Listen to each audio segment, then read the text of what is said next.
রক্ত ছাড়া ইসলামের পতাকা ওড়ে নাই। হয় আমাকে নাই আপনাকে বুকের তাজা রক্ত ঢেলে দিতেই হবে, হয় আপনাকে নাই আমাকে সন্তান থেকে বিদায় নিয়ে রাজপথে নামতেই হবে। বিবাহ না করে সন্তান দোয়ার দ্বারাই পাওয়া কি সম্ভব? পৃথিবীর সমস্ত উলামায়ে কেরাম, পীর, বুজুর্গ, হক্কানি আলেম সব মিলে যদি 1000 বার কোরআন খতম করে 1000 দিন ধরে রোজা রেখেও দোয়া করে, তারপরেও বিবাহ ছাড়া যেমন সন্তান পাওয়া সম্ভব নয়, সমাজ, রাষ্ট্র এবং পরিবারে শান্তি ফিরাতে হলে আন্দোলন ছাড়া সম্ভব নয়। এটাই শেষ কথা।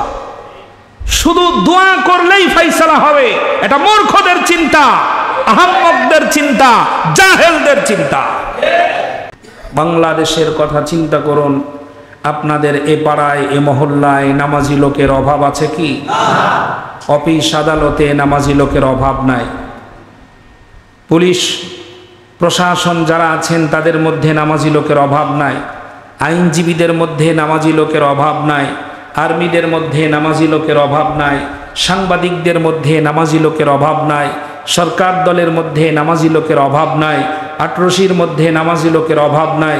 চরমনার মধ্যে নামাজি লোকের অভাব নাই। তাবলিগের মধ্যে নামাজি লোকের অভাব নাই।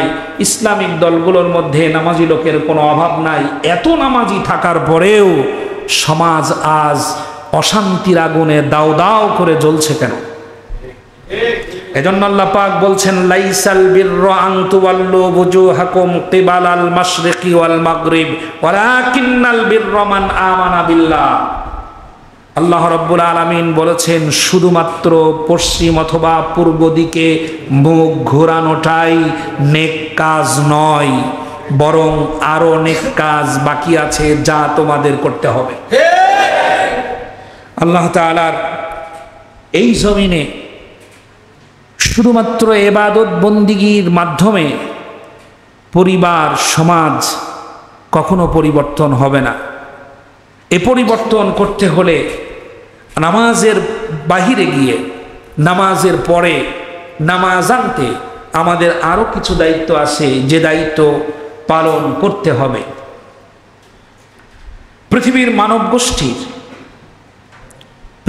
মানব গোষ্ঠীর জন্য যারা আইন বানায়, আন্তর্জাতিকভাবে, জাতীয়ভাবে, জাতীয় হচ্ছে স্ব দেশের আইন যারা বানায়, এবং আন্তর্জাতিক আইন যারা বানায়, এই আইনটা মানুষের শান্তির জন্য বানায় না।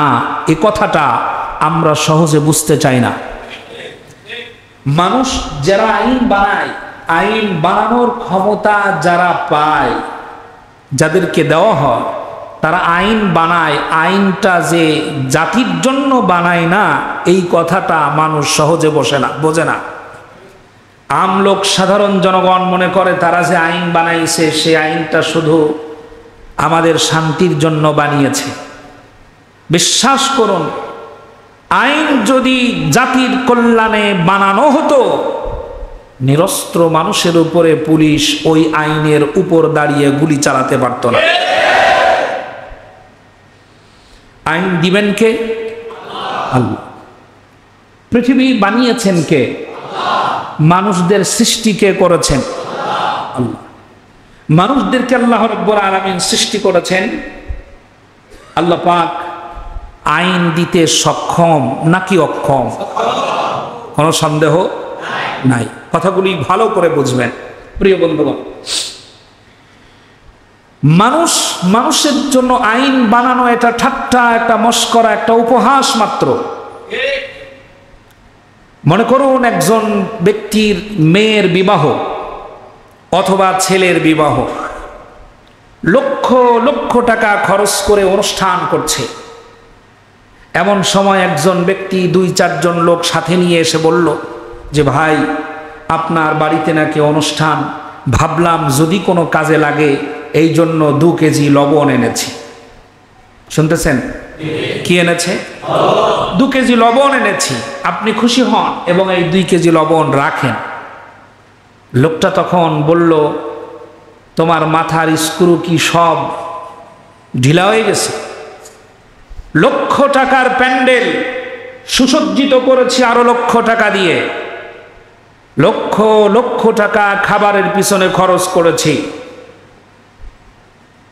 এবং লোক রেখেছি রান্না করার জন্য আলাদা, পরিবেশন করার জন্য রেখেছি আলাদা, আত্মীয় স্বজনের বসার ব্যবস্থা করেছি সুউচ্চ সম্মানিত আসন, এবং জামাই অথবা বৌমাকে বসানোর জন্য আলাদা করে ডেকোরেশন করে তৈরি করা এই বিশাল আয়োজন দেখে তোমার কাছে মনে হচ্ছে আমার লবণ নাই?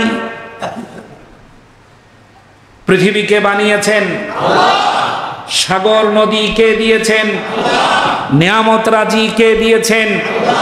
মানুষগুলোকে বিনামূল্যে অক্সিজেন দিয়ে কে বাঁচিয়ে রেখেছেন?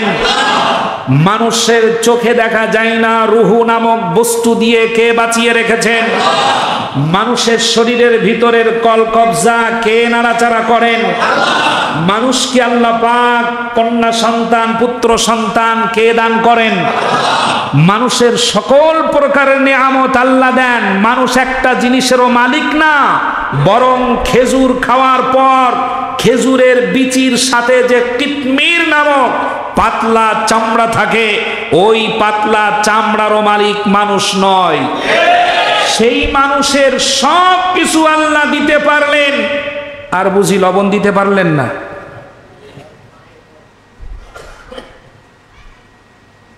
কেন বিশ্বাস করেন ওরা আইন বানায় আপনার জন্য নয়, বরং ওরা যুগে যুগে আইন বানায় নিজেকে চেয়ারে সমাসীন রাখার জন্য।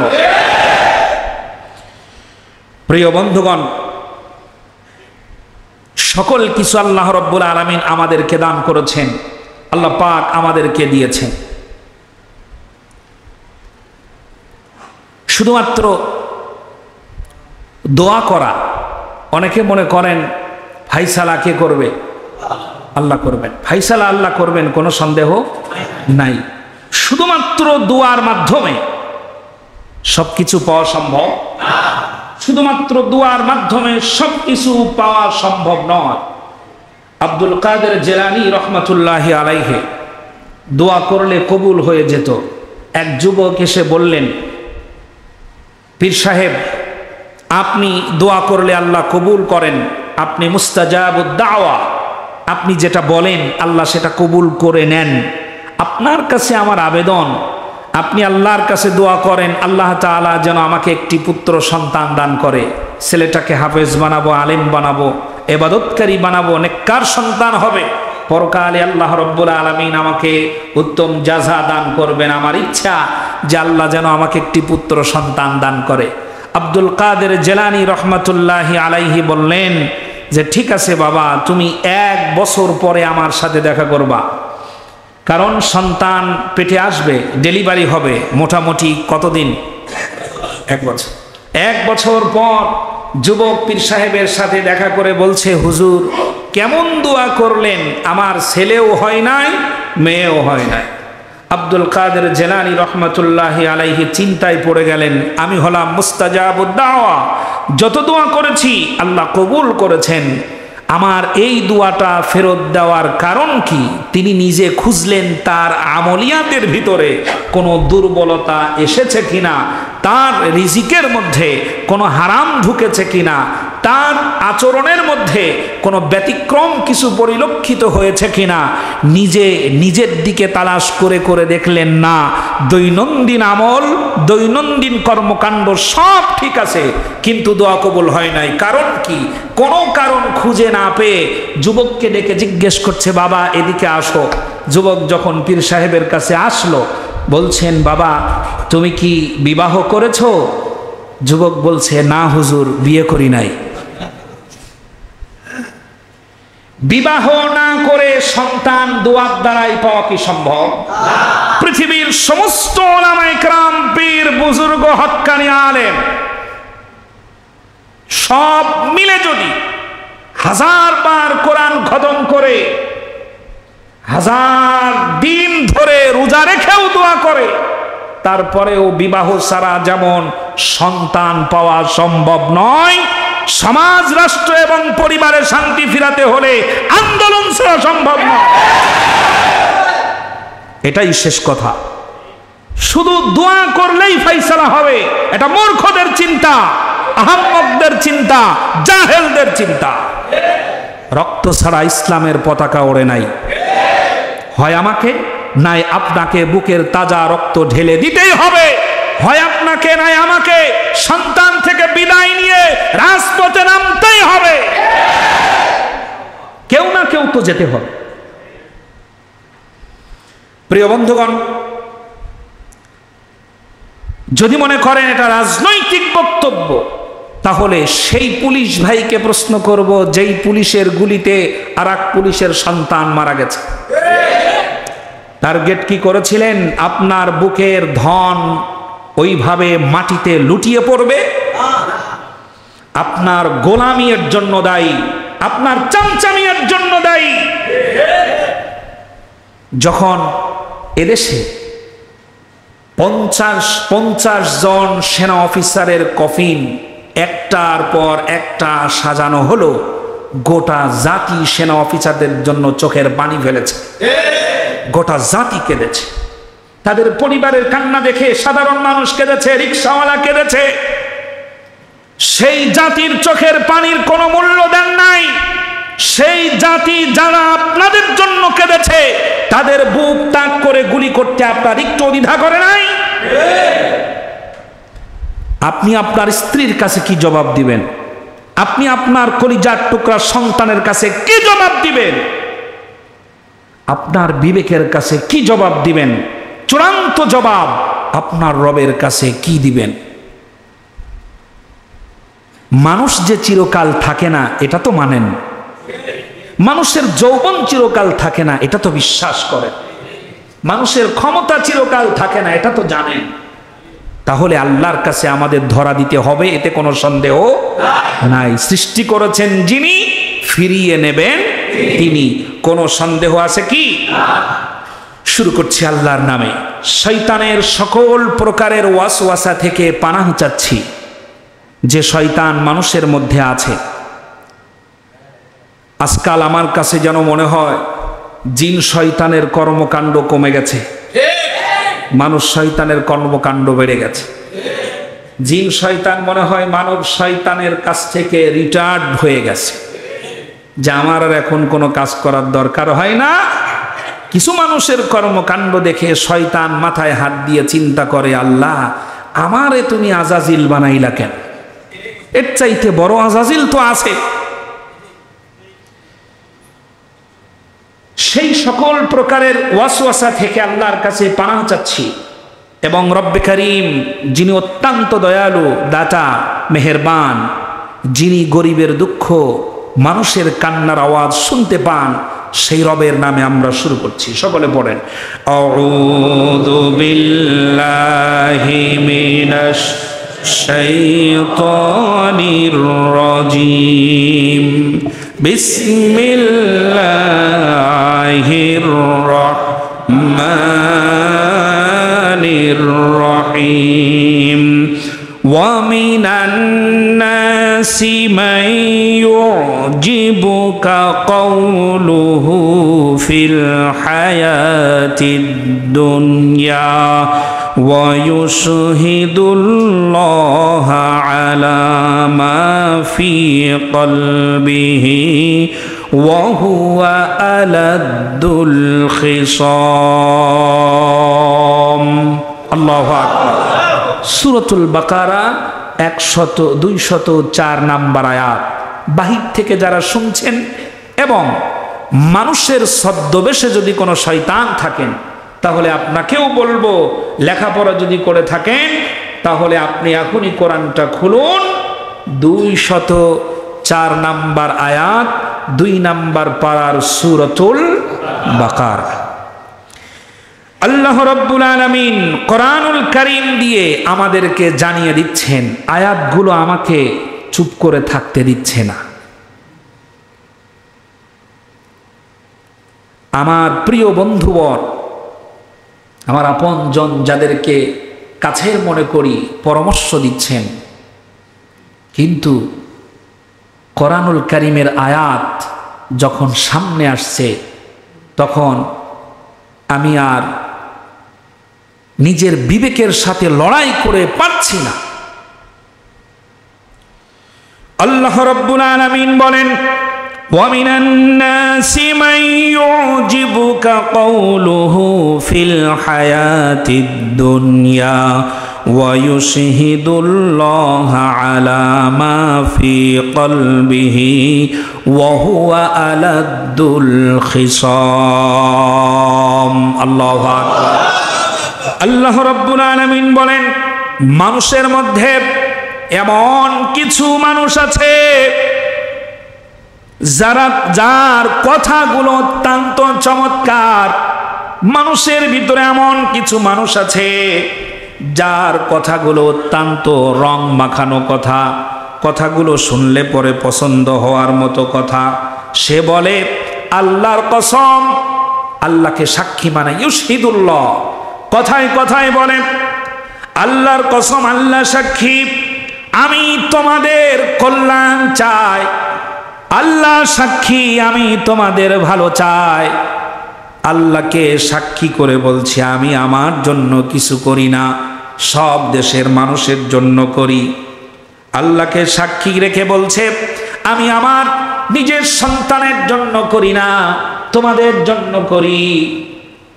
আল্লাহকে সাক্ষী রেখে বলছে, বারবার বিশ্বাস করাতে চাইছে আমি আসলে কোনো সন্তানের প্রাণ নিতে চাই নাই, আমি কারো মা সন্তান হারা হোক এমনটা আমি চাই নাই। আমি ন্যায় প্রতিষ্ঠা করতে চাই, আমি আইন প্রতিষ্ঠা করতে চাই, আমি দুর্নীতি মুক্ত করতে চাই। বাংলাদেশটাকে মাথা উঁচু করে সমাজের মাঝে যেন তারা থাকতে পারে, এটাই আমার আশা, এটাই আমার পরিকল্পনা। আল্লাহ রাব্বুল আলামিন বলেন, আর সে সত্যের বিরোধিতা করতে গিয়ে মুখ দিয়ে বলে এই কথাগুলো চমৎকার কথাগুলো জাতি যেন বিশ্বাস করে, আর ন্যায় আর ইনসাফটাকে গলা টিপে হত্যা করার জন্য তার কাছে যত ক্ষমতা আছে সবগুলো প্রয়োগ করে দেয়। আল্লাহ রাব্বুল আলামিন বলেন, ওয়া হুয়া আলাদ্দুল খিসাম, জেনে রেখো এরাই হলো ন্যায় ইনসাফ আর সত্যের চূড়ান্ত দুশমন। এই দুশমন আছে না নাই? বানায়া বললাম, এখনো বলবেন যে রাজনীতি করছে। আমার ভাইরা, কোরআনুল কারীমের সূরাতুল বাকারা 204 নম্বর আয়াত বাসার মধ্যে তেলাওয়াত শুরু করে দেন। তাফসীর যদি থাকে আপনি একটু পড়া শুরু করে দেন, এরপরে আপনি তাফসীরের বেশি গভীরে যেতে হবে না, আপনি নিজেই বুঝতে পারবেন, তরজামাটা তেলাওয়াত করলেই বুঝতে পারবেন। ওয়া হুয়া আলাদ্দুল খিসাম, আল্লাহ রাব্বুল আলামিন বলেন সে আসলে হক এবং সত্য ন্যায়ের নিকৃষ্ট এবং জঘন্যতম শত্রু। এমন লোক থেকে তোমরা অবশ্যই সাবধান থাকবে, তাদেরকে কিছু দেওয়ার ব্যাপারে তোমরা সাবধান থাকবে, তাদেরকে কোনো পদ দেওয়ার ব্যাপারে সাবধান থাকবে। ওই মানুষগুলোর কথাগুলোতে তোমরা ভিজে যাবে না। তোমরা কি জানো আল্লাহ পাক বলেন, ওয়া ইদা তাওয়াল্লা ফিল আরদি লিয়ুফসিদা ফিহা ওয়া ইউহলিকাল হারসা ওয়ান নাসল ওয়াল্লাহু লা ইউহিব্বুল ফাসাদ। জোরে বলেন আল্লাহু আকবার। আল্লাহ পাক বলছেন, আর যখন সে মানুষের এই সিম্প্যাথি নিয়ে কর্তৃত্ব পায়, নেতৃত্ব পায়, তখন তার সমস্ত শক্তি প্রয়োগ করে জমিনের উপরে, সমাজের উপরে, মহল্লায়, পাড়ায়, গ্রামে, গোটা রাষ্ট্রে বিপর্যয় সৃষ্টি করে দেয়। এখানে দুটো কথা বোঝা, এই আয়াতের মধ্যে দুইটা কথা বোঝার, সেটা হলো যখন সে কর্তৃত্ব পায়। কথা শুনতেছেন? একটি কথা ভালো করে বুঝুন, পৃথিবীতে কোনো গরিব মানুষ জালেম হয় না। জালেম হওয়ার উপকরণ তার কাছে থাকে না। রিকশাওয়ালা জালেম হয় না, বরং রিকশায় যে চড়ে সে উপরের মানুষ নিচের মানুষ কখনো জালেম হয় না, জালেম হয় সব সময় উপরের মানুষ। কর্তৃত্ব সাধারণ মানুষ পায় না, কর্তৃত্ব পায় দেশ পরিচালনা যারা করে, একেবারে ইউনিয়ন পরিষদ থেকে শুরু করে রাষ্ট্রপ্রধান পর্যন্ত যারা দায়িত্ব প্রাপ্ত ব্যক্তি, কর্তৃত্ব যারা পায়, জালেম হওয়ার সম্ভাবনা তাদেরই আছে। প্রিয় বন্ধুগণ, দুটো কথা এখানে বোঝার, সেটা হলো যারা কর্তৃত্ব পায় ক্ষমতা তাদের থাকে, ঠিক কিনা? আপনি কিছু বললে আশুলিয়া থানা আপনার কথায় উঠবে বসবে না, কিন্তু এলাকার সম্মানিত এমপি মহোদয় জনাব সাইফুল ইসলাম, তিনি যদি কোনো কথা বলেন তাহলে সে কথা তারা রাখার 100% চেষ্টা করবে। আপনি বললে বলবে যে তুই আমারে আইন শিখাস, বেটা সরকারি কাজে বাধা দেস। আপনি যদি বলে আমি দেখছি আপনি সরে যান, সরে যেতে বাধ্য হবে। কেন? এমপি মহোদয় যদি বলেন যে সরে যান, আমি দেখছি, সরে যাবে না তারা? কর্তৃত্ব তার হাতে, ক্ষমতাটা তার হাতে, যার হাতে ওয়াইদা তাওয়াল্লা সাআ ফিল আরদ, জয় সৃষ্টি করে দেবে। সুতরাং তাকে কোনো কিছু তুলে দেওয়ার আগে 10 বার ভাবা লাগবে। জাতি যে ভুল করেছে তার খেসারত আরো কতদিন দিতে হবে তা আল্লাহই ভালো জানে। প্রিয় বন্ধুগণ, চোরের মন পুলিশ পুলিশ এমন কেউ যদি থাকেন তাহলে গুতাগুতি করবেন না। আমি আয়াতে কারিমা বলে দিছি, এখানে কি কারো কথা বলা আছে? ফেরাউন নমরুদের কথা বলা আছে? আমি যদি আবু জেহেলের কথা বলি, ফেরাউনের কথা বলি, নমরুদের কথা বলে গোটা জাতিকে সতর্ক করতে চাই, আর কেউ যদি নিজের উপরে টেনে নেয়, তাহলে আমার বিশ্বাস রক্ত পরীক্ষা করলে ফেরাউনের রক্ত খুঁজে পাওয়া যাবে। আল্লাহ তাআলা আমাদেরকে সহিটা বোঝার তৌফিক দান, বলেন আমিন। আল্লাহ রাব্বুল আলামিন যখন আল্লাহ পাক বলেন ওয়াল্লাহু লা ইউহিব্বুল ফাসাদ, আর যারা বিপর্যয় সৃষ্টি করে, ঝগড়া যারা বাঁধায়, ঝগড়া তৈরি করে, যারা মারামারি বাঁধিয়ে দেয়, যারা সমাজে অশান্তি তৈরি করে, দুই সমাজের মাঝখানে ফাটল তৈরি করে দেয়, দুই পরিবারের মাঝখানে যখন মারামারি লাগাইয়া দেয়, জাতির ভিতরে যখন বিভেদ তৈরি করে দেয়, দেওয়াল তৈরি করে দেয়, এই ফাসাদ সৃষ্টিকারী যারা, আল্লাহ রব্বুল আলামিন তাদেরকে কখনো পছন্দ করেন না। আল্লাহ যখন পছন্দ করেন না তখন ধ্বংস অবধারিত, কোনো সন্দেহ নাই। আল্লাহ পছন্দ যদি না করে তাহলে সে জিনিসের ধ্বংস আছে, কোনো সন্দেহ নাই। এবার বলেন লা ইউহিব্বুল ফাসাদ, আল্লাহু লা ইউহিব্বুল ফাসাদ, আল্লাহ পাক ফাসাদ সৃষ্টিকারীকে পছন্দ করেন না। কে ফাসাদ সৃষ্টিকারী? দুই ভাইয়ের মাঝখানে কূটনৈতিক মেধার আশ্রয়ে দুজনের মাঝখানে যে শত্রুতা পয়দা করে দেয়, তাই সেই লোকটা কি? ফাসাদ সৃষ্টিকারী। মহল্লার ভিতরে দুটো সমাজ বসবাস করে, দুই সমাজের মাঝখানে যেই লোকটা নিন্দা করে, এর বদনাম ওর কাছে, ওর বদনাম এর কাছে করে যে লোকটা সমাজে বিশৃঙ্খলা তৈরি করে, সেটাই হলো সমাজের দুশ্মন। সমাজ ঠিক রাখতে গেলে ওটাকে তুলে ডাস্টবিনে ফেলে দিতে হবে। বাংলার গোটা জাতির মাঝে বিভেদ তৈরি করে দিয়েছে একটি মাত্র শব্দ, গোটা জাতির মাঝখানে দেয়াল তৈরি করে দিয়েছে। আজ এ জাতি দুটো দলে বিভক্ত হয়ে গিয়ে একে অন্যের শত্রুতে পরিণত হয়েছে। শত্রু যে বানিয়ে দিয়েছে সেই ফাসাদ সৃষ্টিকারী, আল্লাহর কথা সত্য হবে, কোনো সন্দেহ নাই। ফাসাদকারী যে ব্যক্তি ধ্বংস হবে, অবশ্যই হবে ইনশাআল্লাহ। আল্লাহর কথার কোনো বৈপরীত্য নাই। কেমন ফাসাদ সৃষ্টিকারী?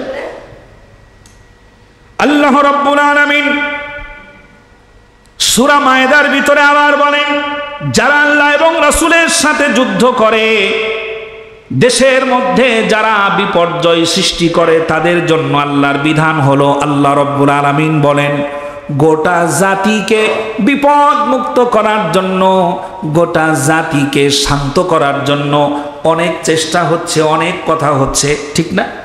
গোটা জাতিকে শান্ত করার জন্য অনেক কথা হচ্ছে না? শান্ত করবেন কিভাবে? আল্লাহ তাআলা বলছেন, কত বললাম? সূরা মায়েদা 33 নম্বর আয়াত। আচ্ছা, আল্লাহ পাক কোরআনুল কারিমার ভিতরে বলছেন, আমি আগেই বলেছি আয়াতে কারিমাগুলো আমাকে বলতে বলছে। আল্লাহ রাব্বুল আলামিন বলেন, ইন্নামা জাযাউল্লাযীনা ইউহারিবুনাল্লাহ।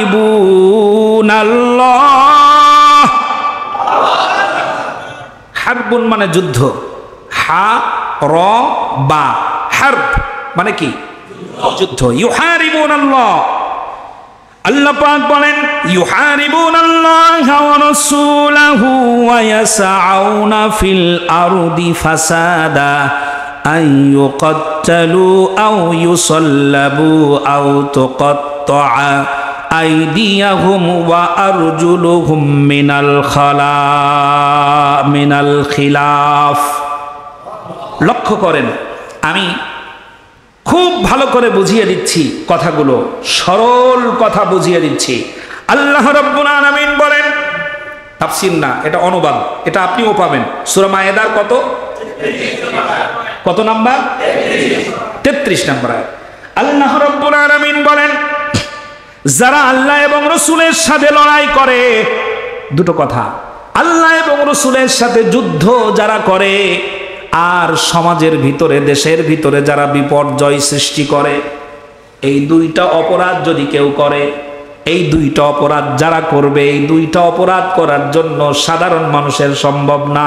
আগেই বলেছি, জমিনে ফ্যাসাদ সৃষ্টি করার জন্য কর্তৃত্ব থাকা লাগে।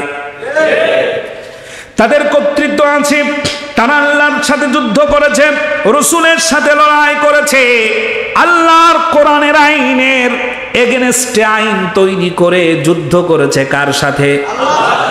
আল্লাহর রাসূলের আদর্শ মানতে বাধ্য না করে, নিজের বাবার আদর্শ মানতে বাধ্য করে রাসূলের সাথে যুদ্ধ করেছে। তারা দুটো পূরণ হয়ে গিয়েছে, আল্লাহর সাথেও যুদ্ধ করেছে, রাসূলের সাথেও যুদ্ধ করেছে।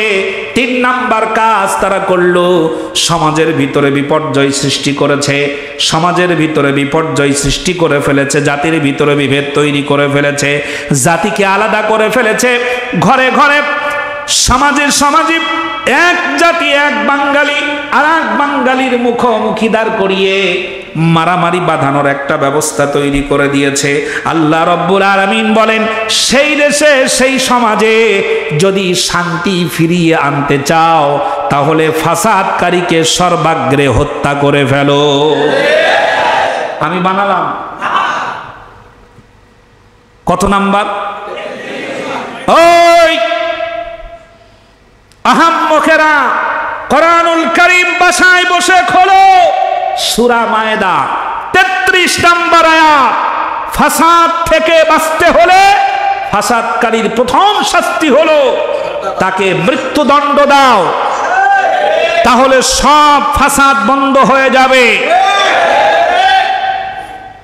প্রিয় বন্ধুগণ, গোটা বাংলাদেশে যে আগুন দাও দাও করে জ্বলছে, এইটার জন্য আপনাদের গোলটেবিল বৈঠক সফল হবে না, চিন্তা ভাবনা সফল হবে না, আলোচনা সফল হবে না। একবারে সমূলে মূলোৎপাটিত করে দেন, বাংলাদেশ ঠান্ডা হবে। এটা আমার কথা। কত নাম্বার সূরা? কি সূরার নাম কি? আয়াত নাম্বার 33। এরপরে যদি বলেন যে জিহাদির দোষ, আমার এরপরে আর কিছু বলার নাই। প্রিয় বন্ধুগণ, 9টি আয়াতে কারিমা আমি এক জায়গায় করেছি, সবগুলো বলার সুযোগ পাবো না বলে মনে হচ্ছে। ইতিহাসের পাতা থেকে কয়েকটি কথা আমি আপনাদেরকে বলতে চাই, জানাতে চাই। সেটি হলো এই, প্রথম বিশ্বযুদ্ধ ফাসাদ সৃষ্টিকারী কারা লক্ষ্য করেন। প্রথম বিশ্বযুদ্ধ করেছিল, সৃষ্টি করেছিল, তৈরি করেছিল, সূত্রপাত করেছিল খ্রিস্টানেরা। কারা?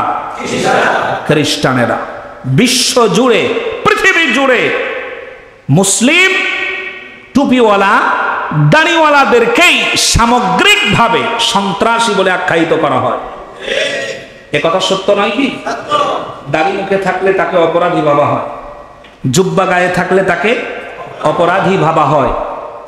যারা ইসলামের কথা বলে, ইসলামী আন্দোলন করে, তাদেরকে জঙ্গি বলা হয়। ইতিহাসের পাতা থেকে একটু মিলিয়ে নেন, যদি ঠিক মনে হয় তাহলে আপনার কাছে ঠিক, আর যদি বলেন না সব মিথ্যা, আমি যা বলবো তাই ঠিক, তাহলে গোটা জাতি টের পাবে আপনি চূড়ান্ত একজন মিথ্যাবাদী। ওয়াহুয়া আব্দুল খিসম, সত্যের জঘন্যতম শত্রু। ইতিহাস এমনি এমনি লেখা হয় না। লক্ষ্য করেন, ইতিহাসের পাতা থেকে প্রথম বিশ্বযুদ্ধ সূচনা করেছিল কারা? খ্রিস্টানের। দ্বিতীয় বিশ্বযুদ্ধ সূচনা করেছিল খ্রিস্টান আর মুশরিক মিলে। তাহলে প্রথম বিশ্বযুদ্ধ সূচনা করলো খ্রিস্টানেরা, দ্বিতীয় বিশ্বযুদ্ধ সূচনা করলো খ্রিস্টান আর মুশরিক, অর্থাৎ খ্রিস্টান আর হিন্দু, এই দুইটা জাতি মিলে। মুসলিমদের দোষ আছে? কথা বলতে হবে, মুসলিমদের দোষ আছে? নাই। এরপরে আসেন অস্ট্রেলিয়া। যারা অস্ট্রেলিয়া তৈরি করে আবিষ্কার করার পর নিজেদের ক্ষমতা টিকিয়ে রাখার জন্য 20 মিলিয়ন মানুষ হত্যা করেছিল, মিডিয়া তাকে খ্রিস্টান সন্ত্রাসী বলে নাই। বিশ্ব মিডিয়া সন্ত্রাসী তাদেরকে বলে নাই। যারা হিরোশিমায় বোমা ফেলে মানুষ হত্যা করেছিল, মিডিয়া তাদেরকে সন্ত্রাসী বলে নাই। যারা আমেরিকা তৈরি করে ক্ষমতা এবং বিশ্ব শক্তির খেতাব ধরে রাখতে উত্তর আমেরিকার 20 মিলিয়ন, দক্ষিণ আমেরিকার 50 মিলিয়ন রেড ইন্ডিয়ানদের হত্যা করেছিল, বিশ্ব মিডিয়া তাদেরকে সন্ত্রাসী বলে নাই। হিটলার নাম শুনেছেন? হিটলার 60 লক্ষ মানুষ হত্যা করেছিল, ইতিহাসের পাতায় লেখা 60 লক্ষ মানুষ হত্যা করেছিল। পৃথিবীর কোন মিডিয়া হিটলারকে সন্ত্রাসী বলে নাই। জোসেফ স্ট্যালিন 20 মিলিয়ন মানুষ হত্যা করেছিল নিজের ক্ষমতা টিকিয়ে রাখার জন্য। মাও সেতুং 14 থেকে 20 মিলিয়ন মানুষ হত্যা করেছিল ক্ষমতা টিকিয়ে রাখার জন্য। মুসলিনি ইটালি 4 লক্ষ মানুষ হত্যা করেছিল। অশোক কলিঙ্গা বেটল 1 লক্ষ মানুষ হত্যা করেছিল নিজের ক্ষমতা টিকিয়ে রাখার জন্য। জর্জ বুশ, মনে আছে? জর্জ বুশ শুধুমাত্র ইরাকে হামলা করে 1.5 মিলিয়ন মানুষ হত্যা করেছিল নিজের বাহাদুরি দেখানোর জন্য, ক্ষমতা টিকিয়ে রাখার জন্য। ভারতের নরসীমা, ভারতের নরেন্দ্র মোদী সহ ভারতের মুসলিমদের হাজার হাজার মুসলিমদেরকে হত্যা করছে তারা দিনে এবং রাতে বিভিন্ন সময়ে। মিডিয়া নরেন্দ্র মোদীকে সন্ত্রাসী বলে নাই। বলেছে সন্ত্রাসী? সন্ত্রাসী বলে নাই। অং সান সুচি রাখাইন মুসলমানদের উপরে যে নির্মম নির্যাতন অত্যাচার চালিয়েছে, অং সান সুচিকে তারা সন্ত্রাসী বলে নাই। ফিলিস্তিনে মুসলিমদেরকে মারা হচ্ছে, ইসরায়েলিকে সন্ত্রাসী বলে নাই। কাশ্মীরে মুসলিমদেরকে মারা হচ্ছে, সোমালিয়ায় মুসলিমদেরকে মারা হচ্ছে, বসনিয়ায় মুসলিমদেরকে মারা হচ্ছে, চেচনিয়ায় মুসলিমদেরকে মারা হচ্ছে। মিডিয়া তাদেরকে সন্ত্রাসী বলে না, মিডিয়া তাদেরকে জঙ্গি বলে না।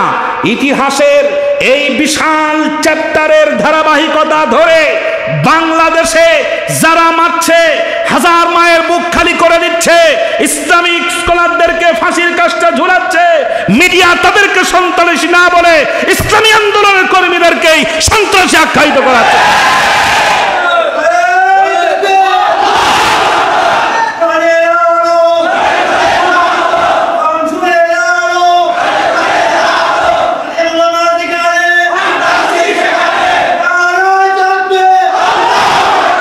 প্রিয় বন্ধুগণ, ইতিহাস যুগে যুগে মুসলিমরা মার খেয়েছে আর মুসলিমদেরকেই কি বলেছে? ইতিহাসের সেই পুনরাবৃত্তি বাংলাদেশে আজ হচ্ছে। যারা মার খাচ্ছে তাদেরকেই অপরাধী সাব্যস্ত করা হচ্ছে। যারা মারছে মিডিয়া তাদেরকে সন্ত্রাসী বলছে। একটা সিংহ বছরে ৬,০০০ মানুষ মারে। কত? ৬,০০০। একটা চিতাবাঘ বছরে ৩৩০০ মানুষ মেরে ফেলে দুর্ঘটনা বা বিভিন্ন কারণে। এরকম বিভিন্ন হিংস্র প্রাণীদের তালিকা গিনেস বুক, যেখানে বিশ্বের চমৎকার চমৎকার জিনিস রেকর্ড করা হয়, এই গিনেস বুকে উঠে এসেছে পৃথিবীর সবচাইতে ভয়ঙ্কর প্রাণী হলো মানুষ। চিতাবাঘ এমনি এমনি মানুষের কামড় দেয় না, কিন্তু মানুষ, এমন মানুষ আছে ও এমনি এমনি মানুষের ক্ষতি করে।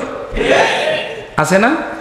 কোনো কাম নাই, ওর কোনো লাভ নাই, ক্ষতি নাই, উপকার নাই, স্বাস্থ্য ভালো নাই, ওর টাকা পয়সার কোনো উপকার হবে না, হায়াত বাড়বে না, কিচ্ছু হবে না, তারপরেও মানুষের ক্ষতি করবে। এই প্রাণী, এই মানুষ আছে না নাই? এজন্য আল্লাহ আগেই বলেছে মিনাল জিন্নাতি ওয়ান নাস। মানুষ শয়তান কয় ধরনের হয়? মানুষের মধ্যেও কিছু আছে আর জিনদের মধ্যে তো আছেই। সুতরাং এই জিন, এই মানুষরূপী শয়তানগুলোর কাছ থেকে জিন শয়তান বর্তমান কি নিয়েছে? রিটায়ার্ড হয়ে গেছে। রিটায়ার্ড হয়ে গেছে, এরা এখন এই কাজগুলো করে বেড়াচ্ছে। আর তারা ভাবছে যে আমাদেরকে কেউ দেখছে না। দেখছেন কে? আল্লাহ। প্রিয় বন্ধুগণ, উদ্ভূত পরিস্থিতির আলোকে কয়েকটি কথা বলে শেষ করতে চায়। আল্লাহ রব্বুল আলামিন কোরআনুল কারিমার ভিতরে বলেছেন ওয়া খাসিরা হুনালিকাল মুবতিলুন।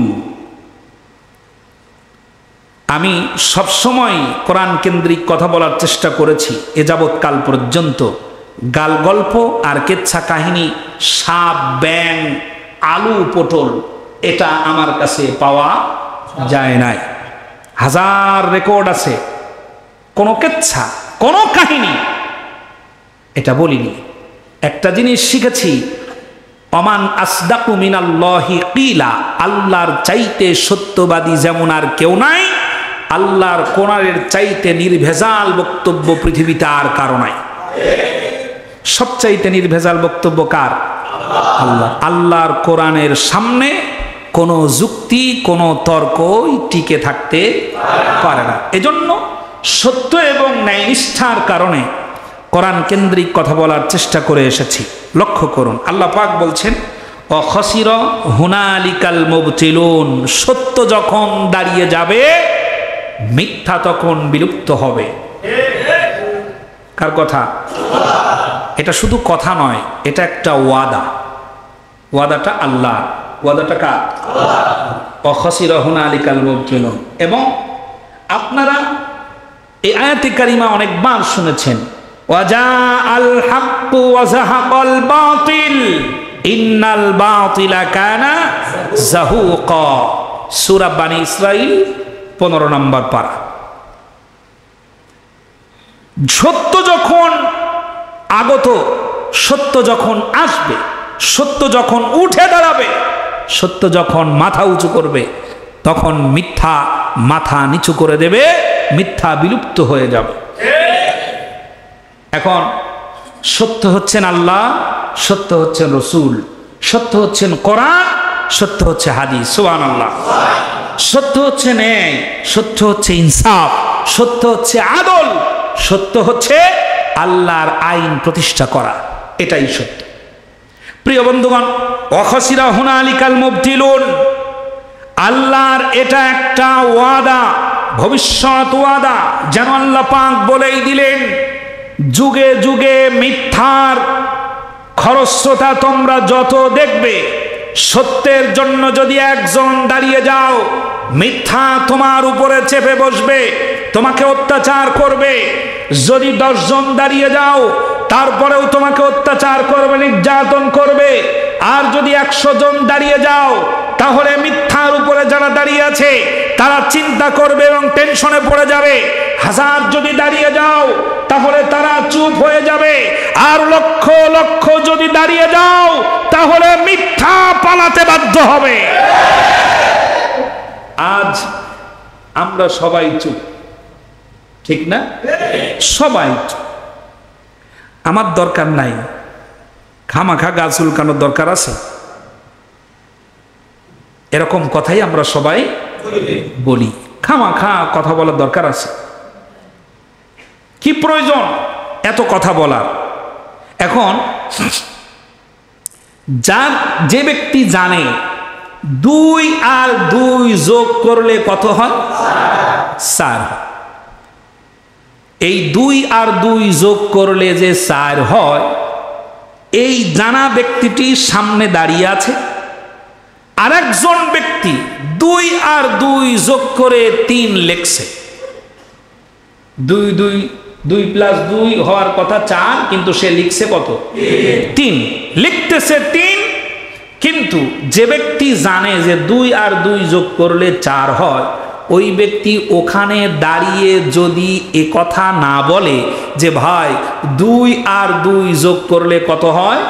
4 হয়, তুমি 3 লিখছো, এটা তোমার ভুল, এই কথাটা যদি তিনি না বলেন, তাহলে 2 চোরই সমান। দুটোই কি? চোর। একজন তো 1 পয়েন্ট চুরি করলো, আর আরেকজন চুপ থেকে কি করলো? সম্মতি জ্ঞাপন করলো। তাহলে দুটোই চোর, দুটোরই হাত কেটে নেওয়া উচিত। ওই সূরা মায়েদার 33 নম্বর আয়াতে আছে, 1 হাত, ডান হাত আর বাম পা কেটে দাও, তাহলে দেখবা ঠান্ডা হয়ে যাবে। আয়াতটা আপনারা পড়ে দেখবেন, বাকি কথাগুলো বলার সময় নাই। প্রিয় বন্ধুগণ, একটি কথা লক্ষ্য করেন, একটি মহলকে যেন উদ্দেশ্য করে সকলে মিলে উঠে পড়ে লেগেছে যে একটি মহলকে থামাতে পারলে তাহলে আমাদের পথ যেন সামনে আরো পরিষ্কার হয়ে যায়, ঠিক না? একটি মহলকে থামাতে পারলে আমাদের সব পথ পরিষ্কার হয়ে যায়। এজন্য সংসদে যখন মদের বিল পাশ করা হতো, এরপরে সেখানে যখন বিসমিল্লাহির রহমানির রহিম এটা না বলে বলা হতো পরম করুণাময় আল্লাহর নামে শুরু করছি, এটা হলেও বাঙালি চেতনাবাদী মানুষের কথা। বাংলা চেতনা আছে না, চেতনাধারী লোক, সুশীল সমাজের টাক মাথাওয়ালা কিছু বুদ্ধিজীবী, যাদের মাথায় কোনো মাল থাকে না, সাদে মাল নাই, বাম্পারে লোক ভরা, এ জাতীয় লোক হয় বুদ্ধিজীবী। ফেরাউনের বুদ্ধিজীবীর নাম হলো হামান। ফেরাউনের একটা বুদ্ধিজীবী ছিল, নাম কি? হামান। ফেরাউনের বুদ্ধিজীবীর মাথাও টাক, বুকের মধ্যেও কোনো পশম ছিল না। 1 নাম্বার মাথা কি ছিল? হামান। হামানের মাথা, প্রথম কথা হলো মাথায় চুল ছিল না, দাড়ি ছিল না, মোচ ছিল না, ওর বুকের মধ্যেও কোনো পশম ছিল না। তা আমি কোনো এক জায়গায় এই আলোচনা করার পর মোটর সাইকেলের পিছনে যাচ্ছি, ওরকম একজন মানুষ দেখা গেল, তার মাথায় কোনো চুল নাই, মুছ নাই, দাড়ি নাই। যেই লোক মোটর সাইকেল চালাচ্ছে ওই লোক হঠাৎ করে আমারে বলছে, হুজুর ওই যে হামান। আমি তো থমকে গেছি, কয় কি হামান আসবো কোত্থেকে? এর তো সেই ফেরাউনের গল্প। কয় হুজুর আপনি তো বললেন যে মাথায় চুল নাই, মুখে দাড়ি নাই, মোষ নাই, বুকে পশম নাই, এই যে লোকটা দাঁড়ায় আছে মানে শুধুমাত্র লুঙ্গি পরে, দেখেন সেম ক্যাটাগরির মাল। আল্লাহ মাফ করুন, বুদ্ধিজীবী এ ছিল হামান, মাথায় টাক। আমাদের দেশেও অধিকাংশ বুদ্ধিজীবীর মাথায় কি নাই? বুদ্ধিজীবী আছে না? আছে। এ সকল বুদ্ধিজীবী তারা চেতনাধারী হয়ে চায় আমরা যেহেতু বাঙালি জাতি, আমরা আরবিতে পড়ব কেন, আমরা পড়ব পরম করুণাময় আল্লাহর নামে শুরু করছি, তাহলে আমাদের বাংলাটাকে প্রাধান্য দেওয়া হলো। যুক্তি তর্ক দিয়ে তারা বাংলায় বলতে চায়। মরহুম আল্লামা দেলাওয়ার হোসেন সাইদি রহমাতুল্লাহি আলাইহি বলেছিলেন, ওনারা কেন আরবিতে বলতে চায় না, তার কারণ কি, বাংলায় কেন বলতে চায়? আমরা তো এরকম অনেক কিছু আছে যেগুলো হযবরল অবস্থায় করি। টেবিল কি ভাষা? ইংরেজি ভাষা। টেবিল ইংরেজি ভাষা, চেয়ার ইংরেজি ভাষা, এরপরে কলম আরবি ভাষা, কাগজ উর্দু ভাষা। আমরা তো ইংরেজির চেয়ারে বসে ইংরেজি টেবিলের উপরে উর্দু কাগজ রেখে আরবি কলম দিয়ে লিখি, ঠিক না? চেয়ার এটা কি? চেয়ার কি ভাষা? টেবিল, কলম, নুন ওয়াল কলামি ইয়াসতুরুন আর রহমানু আল্লামা বিল কলাম। কলম কে বানিয়েছেন? আল্লাহ। তাহলে চেয়ার কি বলে? চেয়ার হলো ইংরেজি, টেবিল হলো ইংরেজি, কাগজ হচ্ছে উর্দু, কলম আরবি। কি হলো, কি দাঁড়ালো? আমরা ইংরেজির চেয়ারে বসে ইংরেজির টেবিলের উপরে উর্দু কাগজ রাইখা আরবি কলম দিয়ে লিখি। কই, সেইটা তো আমরা বাংলায় অনুবাদ করার চেষ্টা করি না। শুধুমাত্র বিসমিল্লাহর ক্ষেত্রে কেন? কারণ হলো এই, ওরা জানে ধর্ম বন্ধ করতে পারলেই বড় বড় বোতল খাওয়া যায়, ধর্ম বন্ধ করতে পারলে চুরি করা যায়, ধর্ম বন্ধ করতে পারলে ডাকাতি করা যায়, ধর্ম বন্ধ করতে পারলে মানুষ খুন করা যায়, ধর্ম বন্ধ করতে পারলে অন্যায় অত্যাচার চালানো যায়। ধর্ম যখন এসে যায় সমস্ত অন্যায়ের বিচার করা হয়। এই ভয়েই তারা সবার আগে ধর্ম বন্ধ করতে চায়। এজন্য অন্য কিছু দেখে তাদের মাথা না ঘুরলেও আসলামউদ্দিন জিহাদির কথা শুনলে পরে তাদের মাথা ঘুরে যায়। আমার মতো হাজারো আলেমের কথা শুনলে পরে তাদের মাথা ঘুরে যায়। মোল্লা মানুষ এত কথা বলবে, যা বলার সব আমরা বললো আমরাই হলাম এদেশের হনুমান। প্রিয় বন্ধুগণ, বাংলাদেশ স্বাধীন নাগরিকত্বের কারণে আমরা এদেশের নাগরিক। এই দেশে জন্ম হয়েছে, এই দেশেই আমাদের জন্ম হয়েছে, এদেশেই মরণ হবে। এদেশের মাটির প্রত্যেকটি ইঞ্চি মাটিকে আমরা ভালোবাসি। আমার ছেলে যদি বিবাহ করে কোনো খ্রিস্টান মেয়েকে করবে না, আমার মেয়েকে যদি বিবাহ দেয় কোন রাজাকারের বাচ্চার কাছে আমার মেয়ের বিবাহ দেব না। যিনি তার মেয়েকে রাজাকারের বাচ্চার কাছে বিবাহ দেয়, ছেলের বিবাহ দেয় খ্রিস্টানের কাছে, তার মুখে ধর্মের কথা মানাই না। আমাদেরকে দেশপ্রেম শিখান। আমার সন্তান দেশে, আমার ছেলে দেশে, আমার স্ত্রী দেশে, আমার সন্তানের লেখাপড়া হয়ে দেশে, আমার সন্তানের চাকরি হয়ে দেশে, আমার চিকিৎসা হয়ে দেশে। আর আপনাদের মাথা ব্যথা হলে চলে যান সিঙ্গাপুর। দেশপ্রেম আপনাদের মুখে মানায় না।